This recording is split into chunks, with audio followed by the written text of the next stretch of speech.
the meat ban violative of the Constitution? That's the argument that AIMIM Chief Asaduddin Owaisi has been making through the day today. He's joining us live on Urban Debate. Mr. Owaisi, first of all, thank you very much for your time here on Mirror Now. Let me start by asking you, through the day in a press conference today, you have argued that what has happened in Bangalore is a violation of an individual, a citizen's fundamental right. Why do you say that?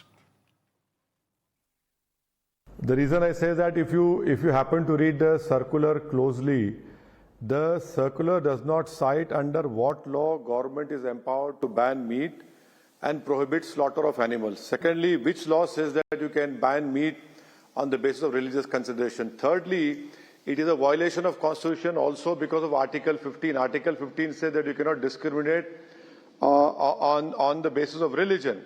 Now this, you are doing it for one particular religion. That is not allowed. Fourthly, there are people who eat meat. You're discriminating against them. There are many Hindus who eat meat. There are many Indians who do not follow any religion who want to eat meat.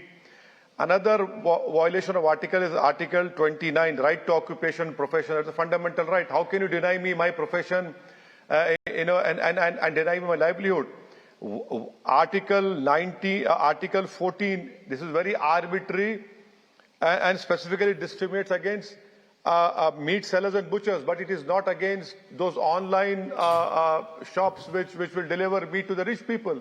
For example, there is one online agency called Licious Meat. They can be able to deliver, but the poor butcher will not be able to open his shop. And lastly, please understand, what about the ease of doing business, ease of living? Is it only limited to what the Prime Minister says? So that is why I say that it is a violation of Constitution. It is a violation also of right to privacy after the Puttaswamy judgment. You cannot decide what I eat or what I don't eat. Okay, no, Mr. Owaisi, I'm just a little curious. Why do you think this is, you are saying this is against a specific community, that is the Muslim community. Why do you say this, given that 70% Indians, according to the government's own survey, are non-vegetarians? So this is not against Muslims, this is against everyone. No, now if you forget about all India, let us talk about Karnataka. The government of Karnataka itself accepts that 80% of Karnataka eats, they are non-vegetarian. Now you say why I say Article 29. Article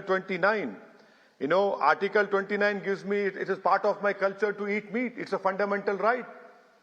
And please remember that BJP day in day out complains about a minority appeasement.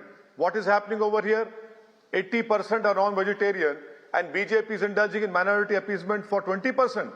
And please let the BJP government tell us under what law you have taken the decision. What about, say, if tomorrow you say that, oh no, this is on 2 days for Ganesh Festival, what about 30 days of Ramzan? I want all the restaurants to be closed for 30 days.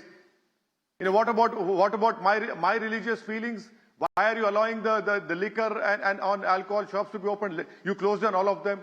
What about the feelings of Jain community who don't want onion and garlic to be used? Will you disallow that? Where is the BJP leading this country to? This is an open violation of the Constitution. This is nothing but turning India into a theocratic state. You are taking decisions on the basis of one particular religion. What about other people, and what about within that religion? People who want to eat meat. Who are you to decide what I eat, what I don't eat, what I do, what I live, what I wear? Mr. Owaisi, while I mostly agree with you, I want to ask you if you're doing a great disservice to this meat ban debate by making this a majority versus minority issue, when this really is an issue about fundamental rights. So are you saying that fundamental rights can... fundamental right to religion is part of fundamental rights. Right to culture is part of fundamental rights. Right to equality is part of fundamental rights. And non-discrimination is part of fundamental rights. The Karnataka government is violating all these things. They are violating the fundamental right itself. Okay, okay. There are people who would say, and what would you say to them when they say, "Ek hi din ki to baat hai. There are sensitivities involved. Itna hangama kyun? It's just about a day." इतनी हंगामे की जरूरत है, एक ही दिन 2 दिन क्यों, 30 दिन बंद कर दिए ना पूरे रेस्टोरेंट्स को. बेंगलुरु में पूरे 30 दिन रेस्टोरेंट्स को close down, all the rest of 30 days because I'll be fasting. At least once a month you close down all alcohol shops, especially on weekends. Let us see what happens. There'll be riots on the streets of Bengaluru if you close down alcohol. What about my feelings? One day, only one day, close down alcohol shops on Friday night. Nothing, no alcohol shop will be allowed to open. That is not the case. The case is that you have to follow the constitution, and our constitution, our country celebrates diversity, pluralism.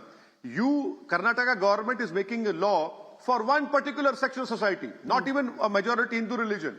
There are many Hindus which I know who eat meat. There are many Hindus many Indians who don't believe in any religion. What is this 1 day, 2 day? Have we made the constitution to practice for 1 day, or to forget about the rest of the days? Mr. Owaisi, does the problem also arise because, the meat ban issue has gone to court multiple times, and fact is that different courts at different points of time have said different things about it. Has that been the problem as well, that there is no clear-cut direction or ruling from the courts which will enable us to hold authorities like the BBMP to account, to say, hey, this is against the law, this is against the constitution, this is what the Supreme Court said, why are you doing this?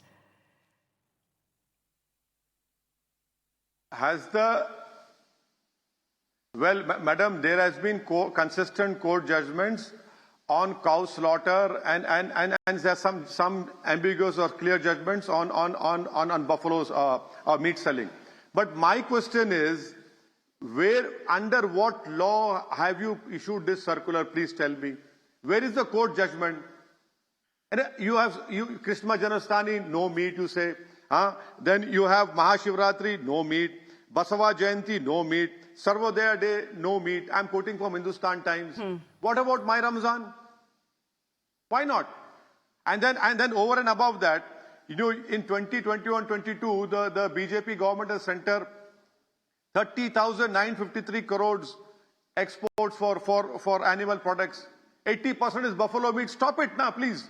You stop it. You stop your export for 2 days.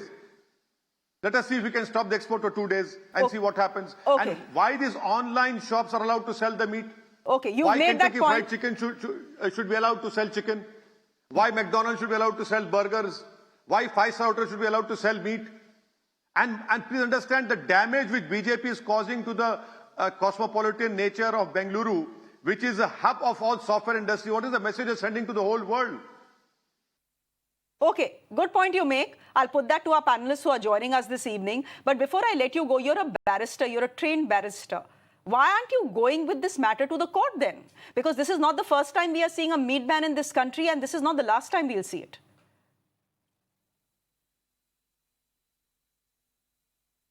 Madam, there's a Urdu sher, hum khaak ho jayenge tumko khabar hone tak. When was the hijab judgment given in the High Court? Now the Supreme Court is going to decide to hear from September. Why should madam, please understand, meat is a perishable product. It is the poor butchers. Where will he keep that meat? He'll have to throw it away. By the time I go to court and challenge it, there'll be loss of livelihood. My constitutional fundamental rights will be taken away.